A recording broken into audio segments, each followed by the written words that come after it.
All right, aloha everybody. Listen, I'm going to ask you a couple questions, right? Because the whole point of this seminar is to give back, right? I'm not going to tell you that I'm the best fisherman in the world, but I can fish. And I love to fish, and I'm passionate about fishing. And I'm almost a little bit on the nut side, probably like most of us at fishing. My wife goes crazy during the fishing season. Because I push the envelope quite a bit. So the first thing that I want to know, we're going to start from left to right, and we'll just do just like I went through and shook hands. I want to know, what is your number, right? It's important to know what your number is. And when I say what is your number, I mean what is your percentage of success, right? Success. There's guys that fish, right? There's fishermen that fish. They should have a term called catchermen, right? Because I like catching. If I'm not catching, I'm not happy, right? And I end up losing sleep because all I think about is, why didn't I catch? I know they're there. It's a lot of water out there, right? But for some reason I didn't catch. So I'm that guy that won't sleep. I just stay up all night thinking, taking every little thing apart of what I did right, what I didn't do right, what did I miss, and what can I do differently, right? The best thing that I can encourage you to do is to film when you fish. It's something as simple as getting a GoPro. You can get a used one now on Craigslist or eBay, and dirt cheap, 25 bucks. Get a little chest mount that usually comes with the GoPro. Put it on. All you do is push a button. You don't need to be a professional. Trust me, it's going to pay off. You'll learn more from watching yourself fish than you will from any professional fisherman, hands down. Because there's only one of you, and you do things a certain way. In order to get better at it, you've got to be able to see what you're doing right and what you're seeing that you're doing wrong. Sometimes when you're in the moment, right, you're caught up in it, and you're trying this one thing over and over and over and over and over, and it doesn't freaking pay off. And you get skunked, and then you go back and you watch that footage, and you're like, holy crap, dude, I cast that same dang spot 50 times. Same lure, same retrieve, expecting a different result, right? It doesn't work that way, right? So, my friend, what is your number? Well, my friends say I suck, but 7. 7? 7 or 8%? Nah. What, your success rate is 7 or 8%? From 1 to 10 or what? From 1 to 100. When you go out, what's your chances and percentage-wise of succeeding? I'll tell you mine. Okay. My number is 99.9%. I average over 3,000 stripers. This is not including fluke, sea bass, tug. Over 3,000 stripers a year. I catch so many stripers I developed a tendonitis in this arm. And this year I'm going to start the season fishing with this hand. So I have to learn to be ambidextrous because the tendonitis is just telling me up. It gets painful halfway through the season to fish, but you know what? We only have 6 months roughly before winter gets here. Got to put in your time, right? So my number is 99.9% of the time. The reason why I say not 100% is because the time that I'm able to go out is based upon my lifestyle, right? I can't get out every single time exactly when I want to get out. Sometimes the kids don't fall asleep till 11 o'clock. Then I got to make sure my wife is happy. So by the time I get out, it's 12 o'clock, right? Right? Sometimes I got to work a double, so I miss that day. So my schedule is constantly changing. It's constantly dynamic, and my goal is to maximize or be efficient in the time that I get to fish. So that 0.01% of the time that I don't score is because the conditions just aren't right. I got to go at a time that is not conducive to fishing. There's a nor'easter brewing, and I can't get to the locations where I want to go, or I have to try to scout different locations because I can't get to where I want to go, and that's where that 1% comes in, right? But 99.9% of the time, I score. And when I say score, I score probably average between 25 and 50 fish, right? Not just one. So, 25 on my boat, 98.9 on Joey's boat. On Joey's boat? I'm not even asking Joey. That's including dogfish and sea robins, though. Joey's at the 100% level. Oh, when Joey's on my boat. I'm not asking Same Joey. thing, 98, 99. Listen, if you don't give yourself a number, you don't know how to improve, right? If you give yourself like -1, I'm cool with that, because then you can measure your improvement, right? Yeah, you can always go up. Or you can say, this guy Hawaiian Dan's full of, you know what, right? So you got to give yourself a number in order to make progress, right? Even if it's in the negative. Your number was, I can't remember what it was, 40? 65. 65 is pretty good, it's not bad. 25%. 25%? 25, that's all right. There's nothing wrong with that. Listen, the thing to remember here is in this room alone, right? And this is not even a packed room. There's a lot of knowledge in here. If you take all those percentages and you add them up, your percentage rate is going to go up instantaneously. It's going to go up because there's a lot of knowledge in here. Now, I come from a different school, right? Being from Hawaii, we're all about sharing. I never even heard about this whole not sharing, spot burning thing, so I came up here. Fishing holes. Yeah, until the Northeast, so I got to the Northeast. It's a big Northeast thing, like spot burning and this and that, which I get it. Listen, to each his own. I'm not telling you to burn your spots. I'm not telling you to not burn your spots. I can tell you my take on it, and this is my take on it. I put in my time. I lose sleep all fishing season. For 6 months, I get beat to heck, right? So the knowledge, the spots, and the locations on how to fish those locations are mine. I don't tell anybody what to do with their information. If you don't want to spot burn, that's great. If you want to give away a little information, that's great. If you want to give away all your information, that's completely up to you. But what I don't understand is the guys that hate on people that want to give away a little bit of information. I earned it. It's my information, so I feel like I have the right to give that away or not give that away. Now, keep that in mind. There is a sense of respect here. If I know somebody is fishing that location. What's spot burning? Spot burning, I'm glad you said that. Spot burning is, Secret fishing. because I didn't know what it was. You take a picture of the fish that you caught and they can see in the background roughly where you're fishing. Spot burning. Because they think everybody's gonna run to that spot. Here's the thing about spot burning. That's only one piece of the pie, and that's not gonna make you catch fish. Unless there's just an incredible amount of fish there and you can spit and catch a fish. That doesn't guarantee that you're gonna catch fish. There's a lot of other variables that go into play, and that's why I'm not really worried about spot burning. In my backyard, it's rare that I see anybody out there. It's rare that I see anybody out there, and I fish a lot. The only people that I ever see out there are the people that I take out there. If that has anything to say about spot burning. So where's that spot? My spot is the central Long Island area, and I'm not scared to share it, and my location is Port Jeff Harbor. The reason why I fish that location is because it's close to home for me, right? I don't have a whole lot of time to fish because I have a full-time job. I have a young family of 5, and I have a lot of things that I do on the outside personally. I'm a spiritual man, so I do a lot of work in the ministry in the weekend. So most of the time you won't see me fishing in the day unless it's a weekend. I kind of roll over in that early morning hour and then rush back to the house to make sure I don't take the wife off, right? Because for me at my house, happy wife, happy life. She's not so happy during fishing season. So for me, my area is the central Long Island area. I fish Port Jeff, and then I'll fish the South Shore, like Smith Point area. I'll run to More Riches every now and then. Shinnecock, I'll run in that area. So I have a little zone that I can run. Smith Point, let's see, Smithtown, I can run to that area, Setauket. So that whole central Long Island area. In my opinion, the central Long Island area is the hardest fishery on the island to fish. Why is that? When you head west, you have all the tributaries, right? You have all the places where the fish harbor in, they lay their eggs, they winter in, and so when they come out, you're right there. It's beautiful for fishing. When you head way east, you got Montauk, you got a lot of fresh, clean water, you got a lot of water movement, you got a lot of water merging, and you have a lot of bait. So there's a lot of fish in that area.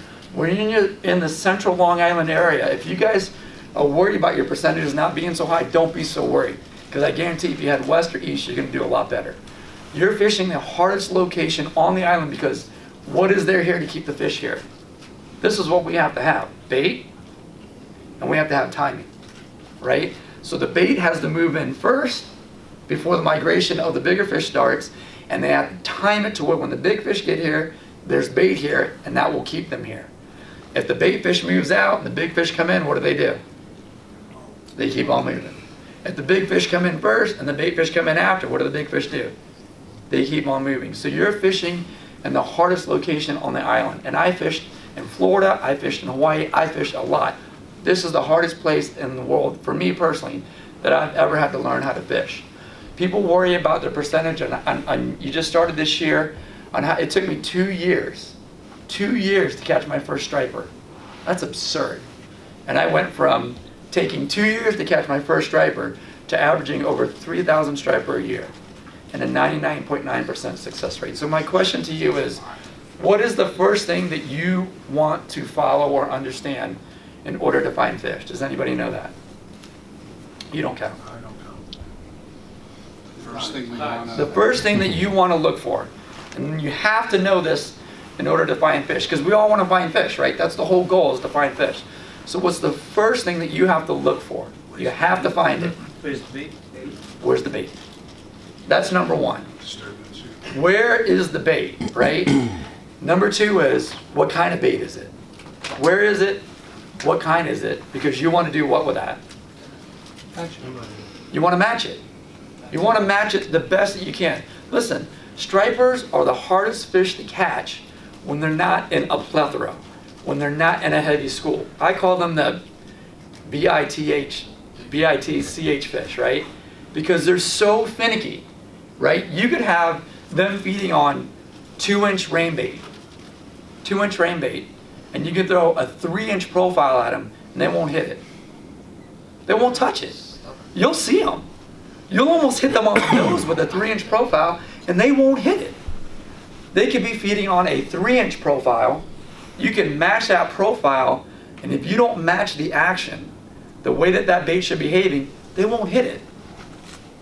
They won't touch it. Listen, in the spring, for me personally, people would always tell me, oh, when the water hits 55, when it gets to be 55 inshore, that's when they say, that doesn't work for me. You know when they start striking for me? 60 degrees. You'll hear me say it every year. When that water temperature hits 60, that's when they start to feed for me, in the spring. In the fall, it's completely different, right? In the fall, they'll feed into the 50s. But why is that? Because they're leaving and they need to fatten up for that trip back, and they need to fatten up for the winter. So all bets off. As long as the bait is there, they're going to continue feeding. When the bait leaves, what are they going to do? They're going to leave. They're going to try to follow that bait, right? So in the spring, for me, my number is 60 degrees. In the fall, my number is, man, they'll go down to like 50. If the bait is still here, you can find them biting in the 50s. But as soon as the bait leaves, the bass are gone. Does everybody agree with that? Okay. In the spring, what is the first kind of bait to arrive? I look every day, man.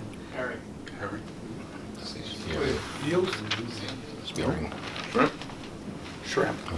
What kind of shrimp? Small shrimp. Small shrimp. Grass shrimp. I want you to do that this year. I start looking, depending on the winter that we had. This year, That's ocean too, or are you just talking north side? I'm talking like inshore. Ocean too. Ocean side, but inshore, as in not out 3 miles into the ocean, right? Because you're not going to find abundance of grass shrimp out there, right? They call them grass shrimp because they hang around the grass and they're small. They can't handle heavy currents, so they're going to try to find protection in that grass, right? That's where they mate, that's where they lay their eggs. So those grass shrimp are going to be close to the shoreline. They're going to be close to structure, and you'll find me, I start looking in March, because February just, like, I'm about nuts right now, right? Like, so I'm almost tempted to look in February, but I just know from years past they don't show up that early. If they do, shoot me a message on Facebook, man, because like I'm about to go postal. But right around March is when I start looking. And I start looking around the docks, I start looking around the seawalls, anywhere where I can see water. I start looking for grass shrimp. The good thing about the spring is the water clarity is what? It's clear, right? Does that affect your fishing? Hell yeah, right? Stripers are finicky to begin with. When the water is clear, they're even more finicky, because they can make out in fine detail exactly what you're throwing, right? So in the spring, during the cold water era, when the water's clear, you've got to really match that hatch as close as you can. I'll tell you what I throw early spring when the grass shrimp start running. You'll see me throw, I use very lightweight tackle, and you'll see me throwing, I think they're called Popeye bucktails. They're just a little bucktail. It's got like this little eye on it that's like the weight head. It looks like a little shot weight. Super, super light. I think it's probably like an, I don't know, 1/8 of an ounce, something like that. It's light. Super light tackle, but it almost matches the grass shrimp perfectly. It matches it in size, it matches it in profile, and they're white. And those grass shrimp are generally white. right? Or that translucent kind of color, and it matches it pretty good. So, early spring, throw those, and you're probably gonna do good. Find the grass lines right now. You know the bait, early spring, grass shrimp, right? Then it'll size up. What's the next bait that comes into town? Not quite yet. We're lucky to get bunker. I hope they come in next. But usually after the grass shrimp, squid does come in at some time in the spring, but not quite yet. Any other guesses? Spearing? There you go. So spearing, basically your rain bait. I call it rain bait, which you'll see me on a lot of the videos I put out. Rain bait, rain bait, rain bait. I'll put that on the post. Rain bait is generally small bait. Your killies, your spearings, your bay anchovies, your silver sides they call them. And they range in size from year to year. This last year was like the season of like rain bait. It was like, you couldn't get like big bait. I think the bunker came into the port maybe like twice last year, and they were gone like the next day. I'm like, they didn't stay. The adult bunker just didn't stay. You know what I mean? I don't know why they didn't stay, but they didn't stay. I mean, so for us, last year it was rain bait. So you had to constantly match a hatch. So it went from that really, when I say grass shrimp, I'm saying if you look at the tip of your finger, that grass shrimp started off at maybe the quarter size of your tip of your finger. Then it went to about half the size. Go ahead, Joe. In that box, I believe there's a white grass shrimp in there, Laura. I believe they put one in there. This is a good replica, but it was even smaller than that. So if you look at that tail, it was probably about that size. Let me see. Oh, that's blurry. Got it. It was pretty small. So the smaller bait, the point I'm trying to make is the smaller bait is what's going to come in first. Go ahead. How do you get that bait 30 feet down? You're not getting that bait 30 feet down because you know what you're not going to find 30 feet down? You're not going to find those shrimp. Right? So the first thing I want you to do is think like bait. Don't worry about the stripers yet. Think like bait. What kind of bait are you? And where are you going to not get eaten? Right? So if you're a grass shrimp, where are you going to not get eaten? You're going to find structure. You know what I mean? You're going to try to avoid current. You're going to try to find structure. So you're going to look for structure, and then you're going to look for drop-offs near that structure. If you can find a bottleneck, right? A bottleneck meaning like an inlet. Any kind of bottleneck, right? What does that do for you? Funnel. Yeah, it chokes everything. Everything on the island is tidal. The tide comes in and the tide goes out, and then it's just nothing but mud flats. Shrimp love those mud flats, but they don't like it when there's no water there. There's got to be water. So if you find a bottleneck, eventually those shrimp are going to get dragged through that bottleneck, and they're going to get pulled out into the ocean. What temperature they exist at? I would say the grass shrimp start showing up like right around 60. They show up a little bit earlier than that, maybe like 58, 56 in that area, but at 60 you're going to see them. You'll see them, I promise you. If you don't see them, I'll quit fishing. You're going to see them this spring right around 60. All right. There's only one thing better than a bottleneck. Does anybody know what's better than a bottleneck? A bottleneck, an inlet. What's better than an inlet? Nobody? Here's what's better than a bottleneck. A bottleneck within a bottleneck. What's better than a bottleneck within a bottleneck? Another bottleneck. Right? Because everything's tidal. Right? Everything is tidal. So when that rain bait, small bait, peanut bunker comes in, they're not going to hang out in this deep water. Why are they not going to hang out there? They're going to get eaten.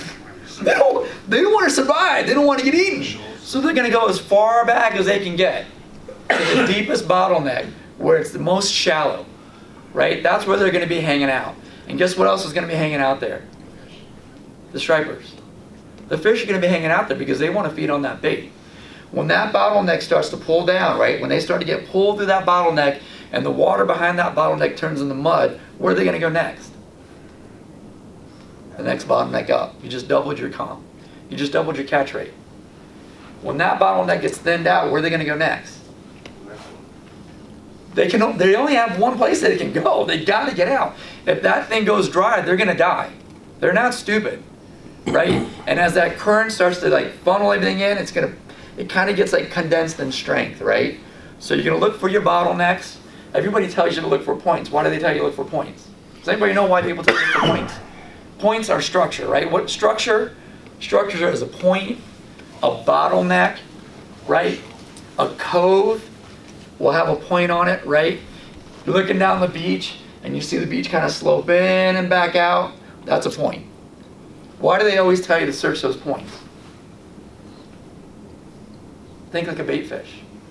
What happens at that point?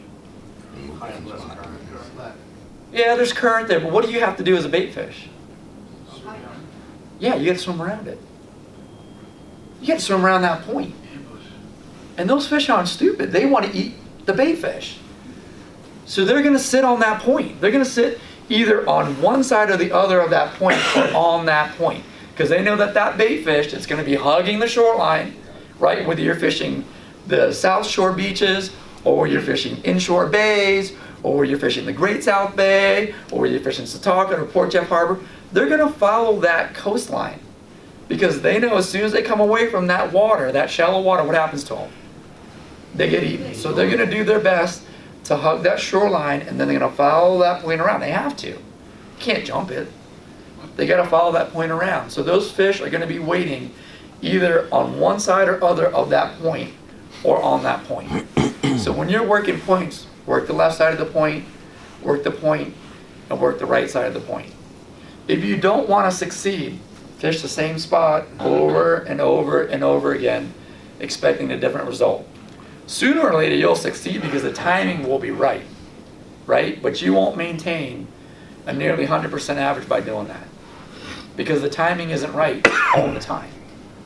So your goal should be to find the bait, to match the bait, to match the presentation. That's how you're going to catch fish, because the fish will be there, I promise you that.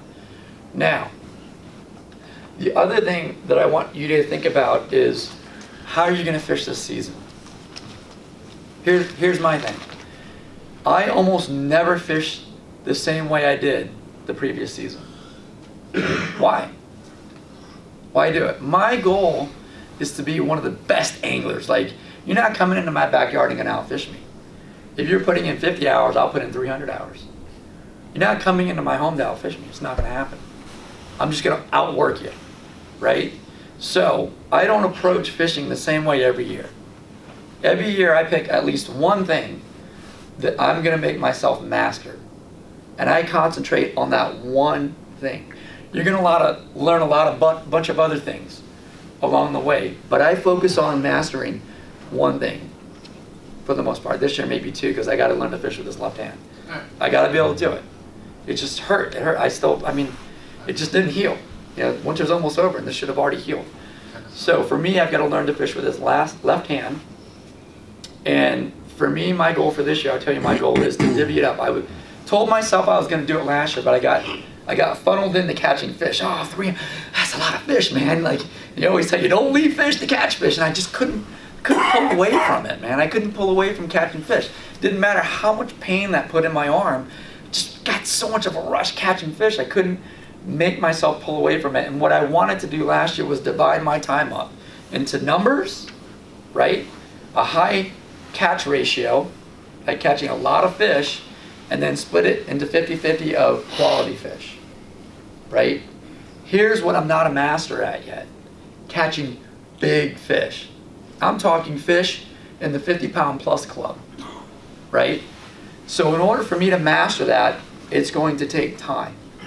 And it's going to cut into my 99.9% success rate. Dan might go into the negatives trying to figure that out. So this year, I'm focused on pulling myself away from doing what I did last year and dividing that time up. Learning to fish left-handed so I'm ambidextrous, so I don't develop that tendonitis, and then dividing my time between quality and quantity. That's my goal.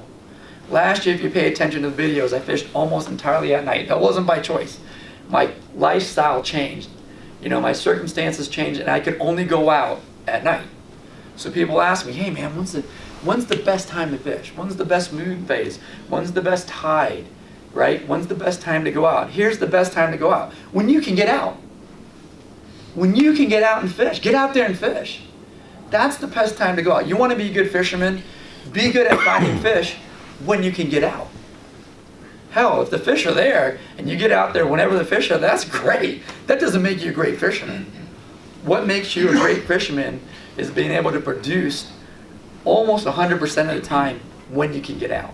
Because you're not going to always be able to get out unless you're retired and the weather conditions are perfect for you and everything lines up financial wise for you exactly the same time every time. So get out when you can get out and learn to master your technique when you can get out. There are spots this year that I caught fish in locations that I call dead zones, right? Because I know my harbor. Port Jeff Harbor, we're good, Joey? Yeah, we're good. Port Jeff Harbor, Setauket Harbor, Mount Sinai Harbor, I know those harbors. There are areas that you just couldn't find bait fish. I don't understand why. I labeled them dead zone for 9 years until last year, because I've only been up here 10 years now. 9 years I called them dead zones. For the first 2 years I wasn't catching fish. You know why I wasn't catching fish? Because I was following what everybody else did. I read all the articles, I read all the books, the John Skinner stuff. Not saying John Skinner's bad. John Skinner put in his time. He knows where the fish are. He knows where watch his videos. He doesn't go out and say, hey man, I fished today and I got skunked because I was trying a new location. That guy will tell you, I know where these fish are, this is the point that I knew they'd be at, and I tried it. And then I'll take those practices and try them in new locations that are similar. So you have a pretty high probability of succeeding. Does that make sense? So when you can get out is the best time to get out, and you're going to try to master those locations. I'm sorry, I lost my thought process. But you're going to try to master the time that you can get out and location that you can fish. I fish Port Jeff Harbor mainly because it's close to where I live, and it's minimal time for me to get to the water, which then maximizes my time on the water.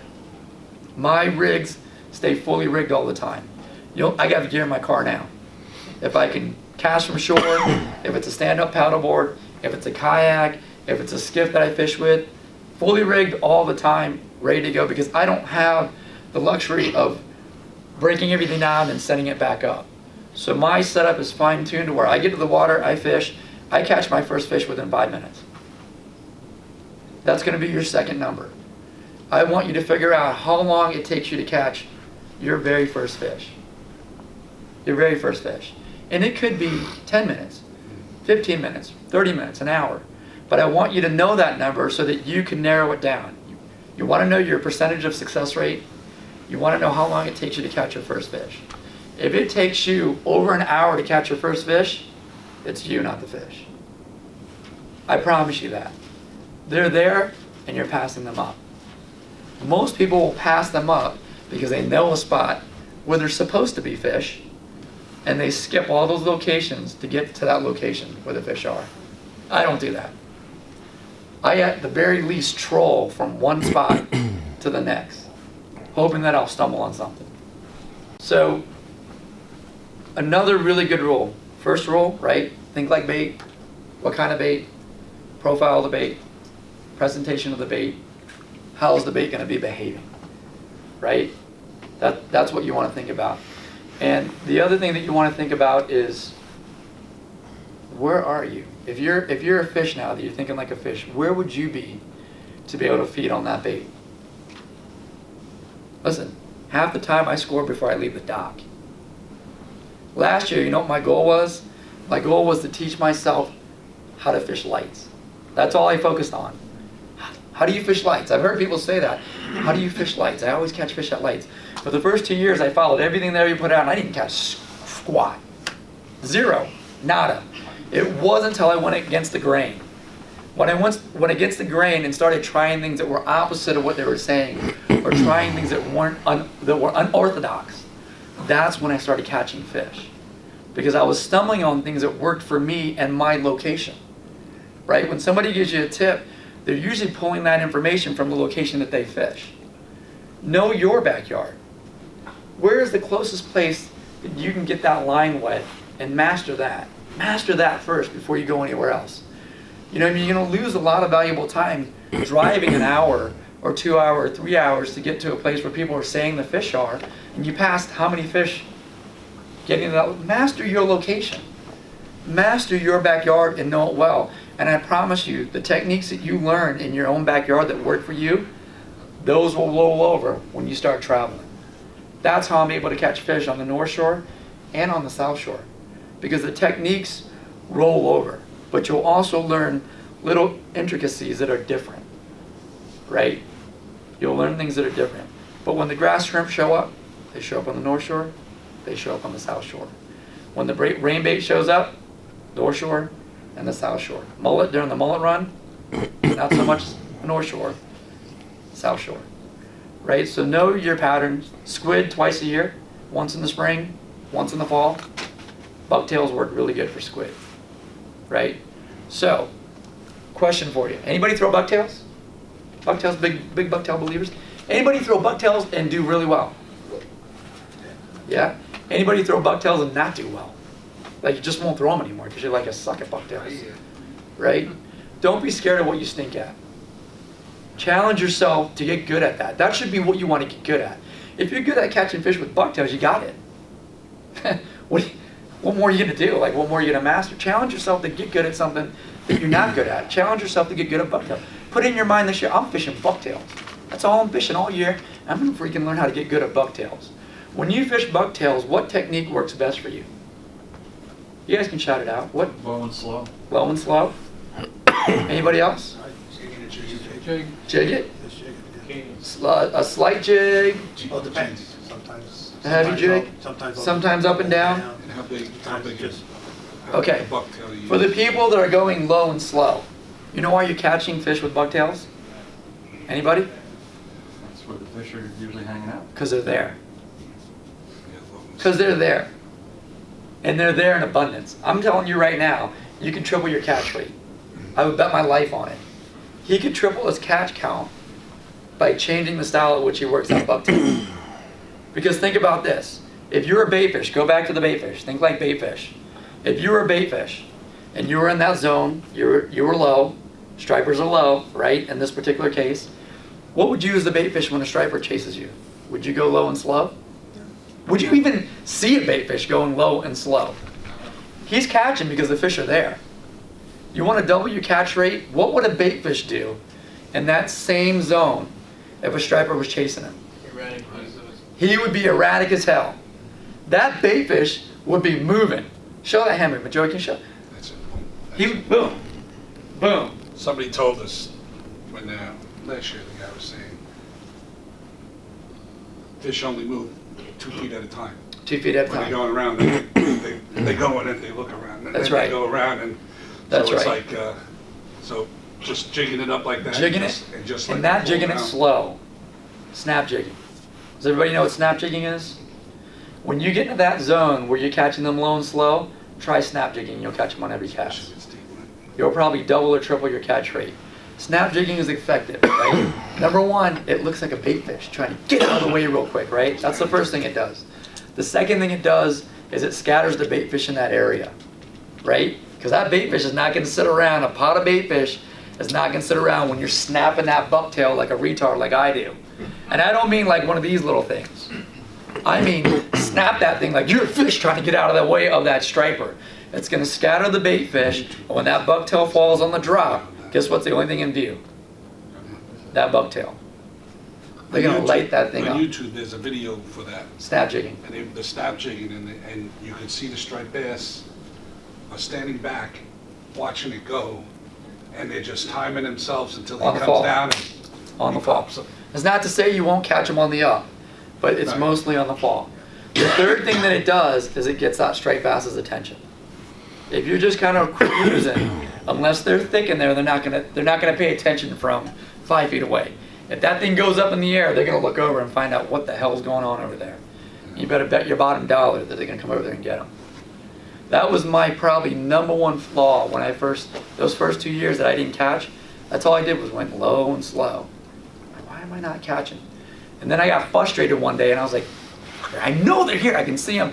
And I just reeled that thing out of sheer frustration. And you know what happened? Yeah, smack. I got smacked. And I was like, holy crap! I'm like, are you kidding me? You know, and then I went back to low and slow. Because we're creatures of habit. You know, we do what's habitual to us.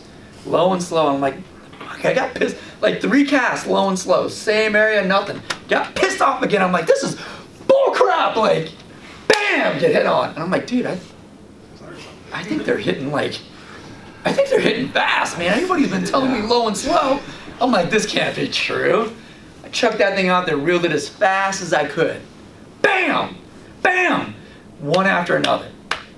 My catch rate, like, went through the roof just by changing my cadence, because that's what baitfish would.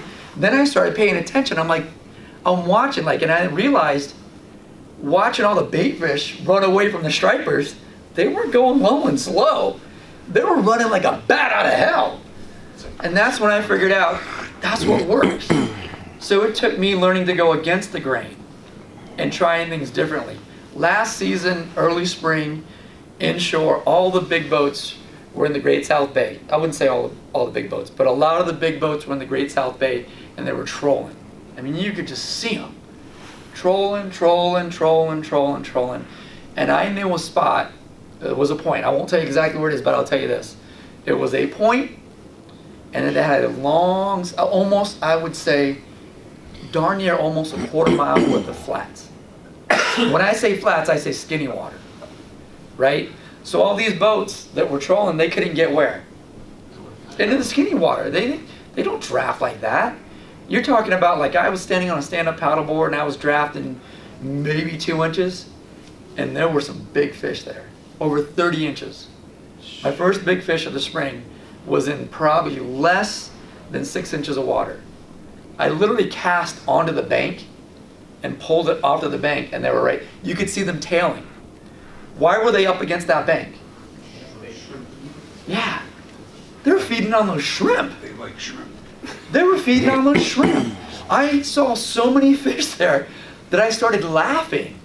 I'm like, this is impossible. They're literally laughing at all the boats trolling back and forth, back and forth, back and forth, because that's not where the bait was. All the grass shrimp in that location on the outgoing tide was getting pulled out of all the coves. They had to come around that point, and as soon as they got around that point, they had about a quarter mile of flats that they had to travel. And guess what sat on those flats? It was like candy for them. I mean, they were literally, I'd never seen anything like it. They were literally like, it looked like they were porpoises rolling on their belly, just laughing and feeding and like rubbing, you know, like, hey guys, look at this food. And they sat there the whole time. Now that same location, that particular location, did not fire on an incoming tide. It didn't fire on the incoming tide. Why did that location not fire on an incoming tide? The point was on the other side. Opposite side of the point, right? And not only that, when the grass shrimp were coming in on the incoming tide, they weren't condensed. On the outgoing tide, they got to beat that water. So they end up pulling up, pulling up, pulling up, pulling less water, and then there comes a whole flood of grass shrimp. And that's when they feed.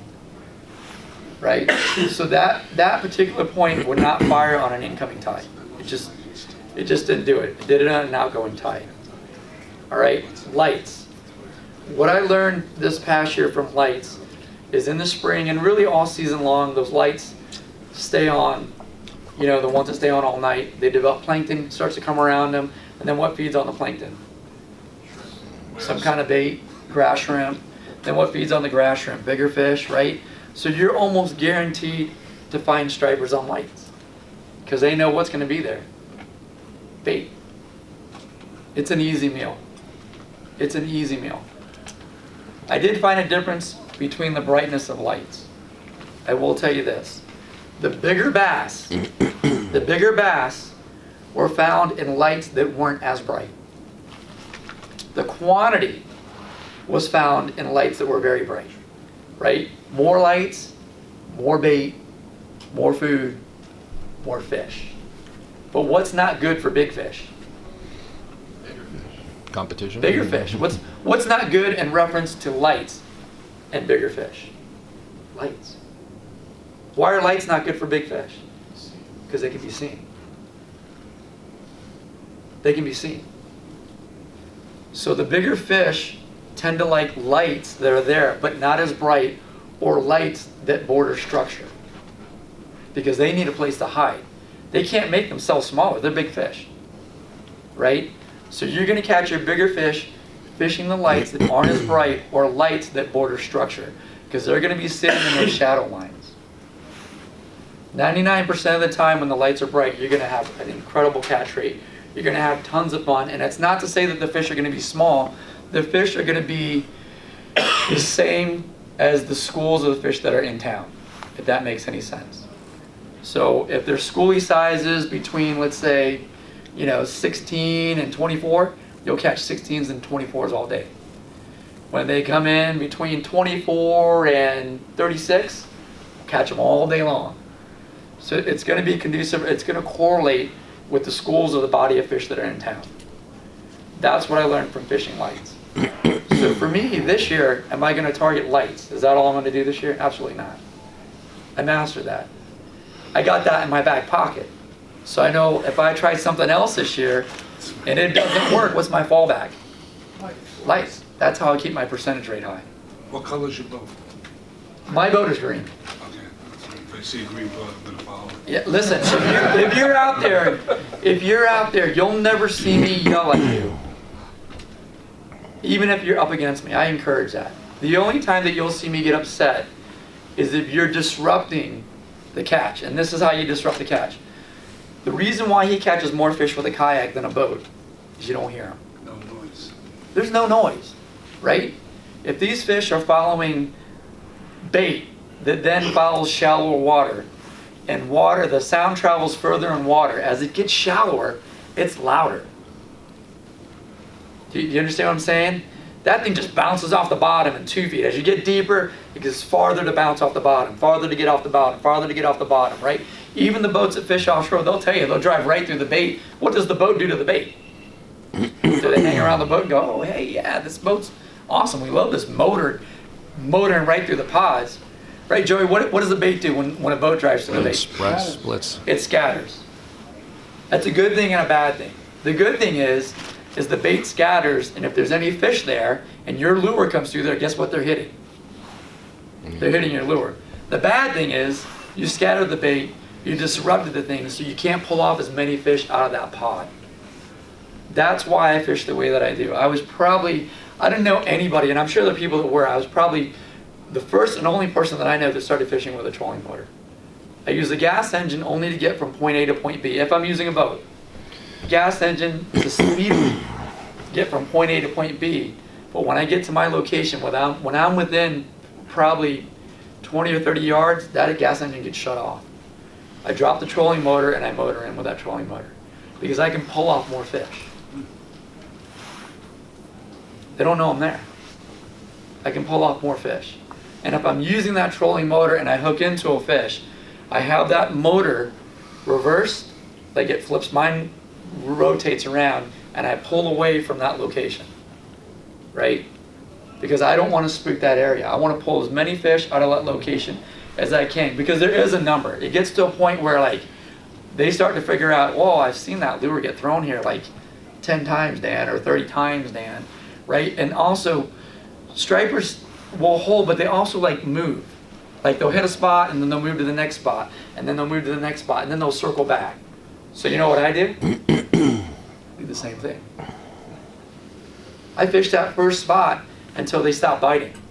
Even if they're there and they stop biting, I'll try to switch up presentation, which by the way, if anybody knows of a soft bait lure, right? A soft bait lure that works, that walks like a dog, let me know.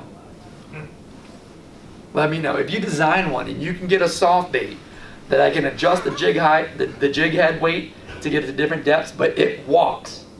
When I say walk, I don't mean like snap, I mean walk. When that thing walks side to side, because my theory on stripers is after a while, they start seeing that soft bait presentation and they know it's artificial. It's not natural. If that thing walks side to side, that's all they're seeing. Do you understand what I'm saying? They're not following it doing this. Right? And fish, generally speaking, bait fish, they don't do this.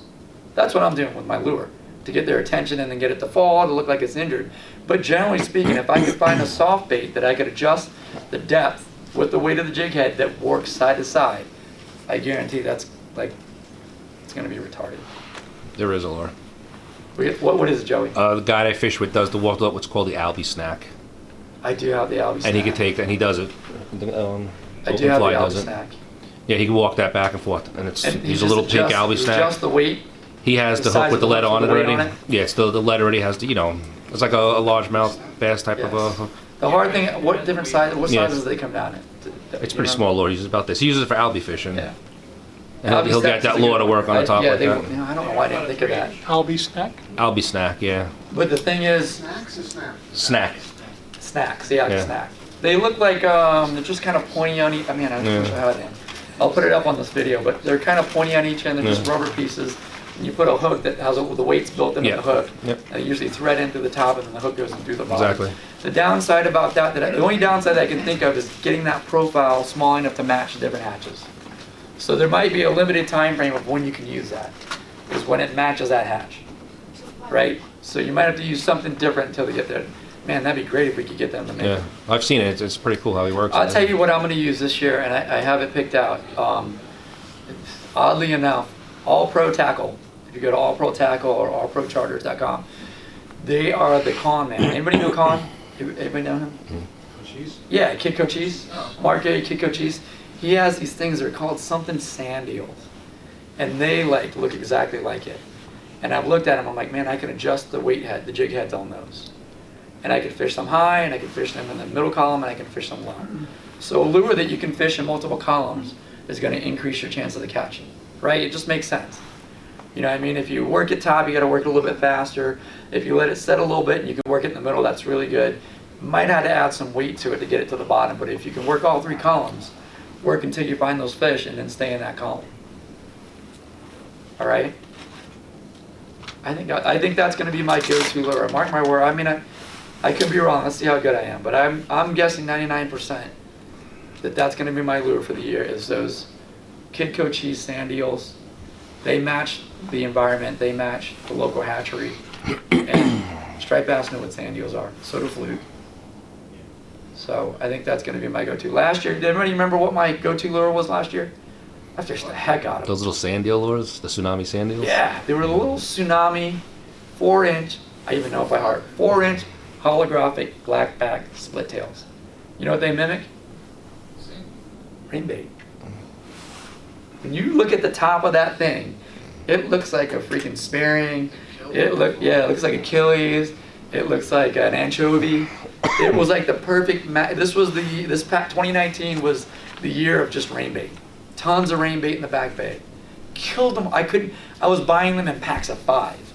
And I was telling her, listen, I didn't make a dime. And even if I did get a kickback, which I don't get a kickback from them, I mean, on a $6 pack of lures, what's my kickback? 60 cents? Not worth my time. I don't give a crap about the kickback.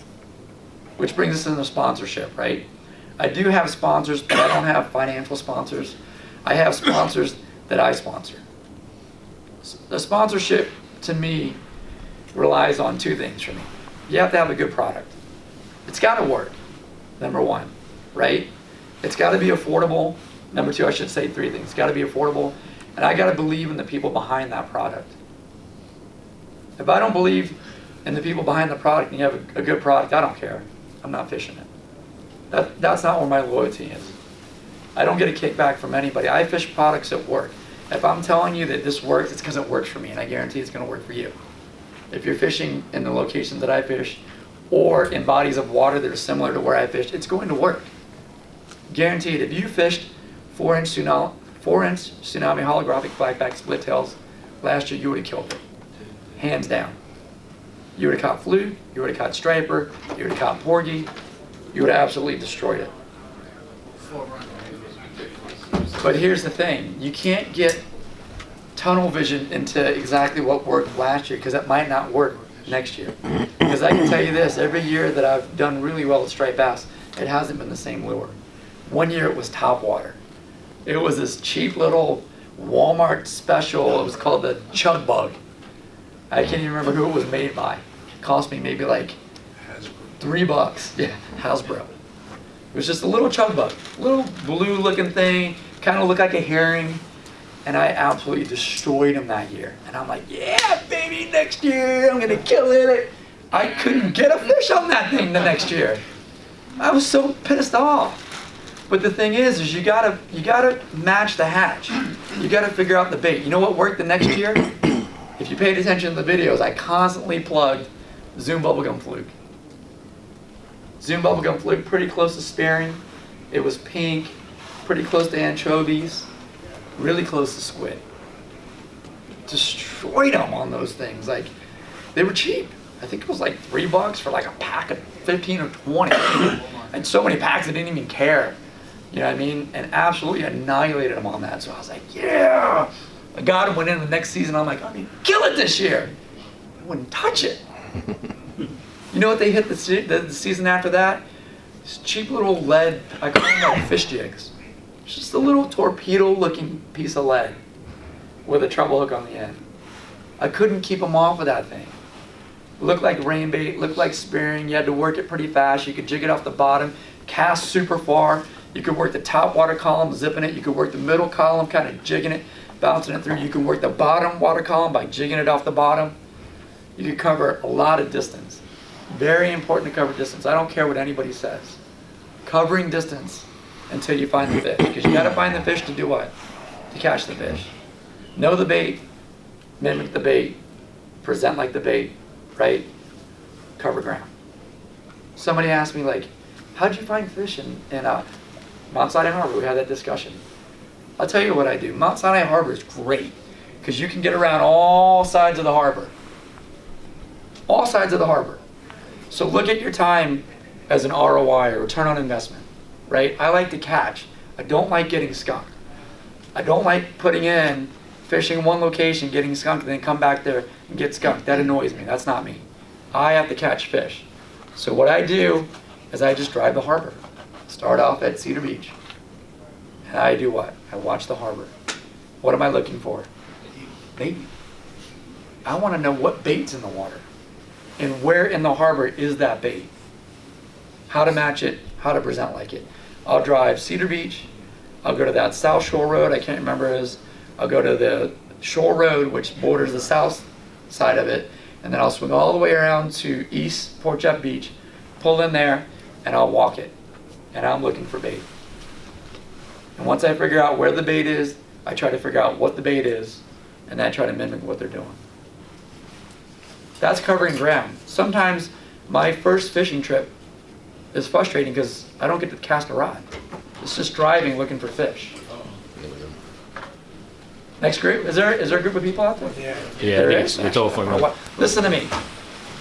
If you have any questions, there's a ton of stuff that I wanted to give to you. I just couldn't get in there in time. Hit me up on Facebook. You know what I mean? Shoot me your number. Yeah, I'll give you my number. I'm not scared to give you my number. You can call me anytime and say, listen, this is what I see. This is where I'm fishing. Tell me where you want to fish. I'll look it up on Google Maps, topography, points, bottlenecks, bays, coves, right? Pull up Navionics. Navionics tells you what the bottom topography looks like, where those steep ledges are, right? Where the flats are. Call me up and I'll help put you on the fish. Also, guys, when you leave, there's a little goodie bag. Take one little present when you're leaving. Thanks.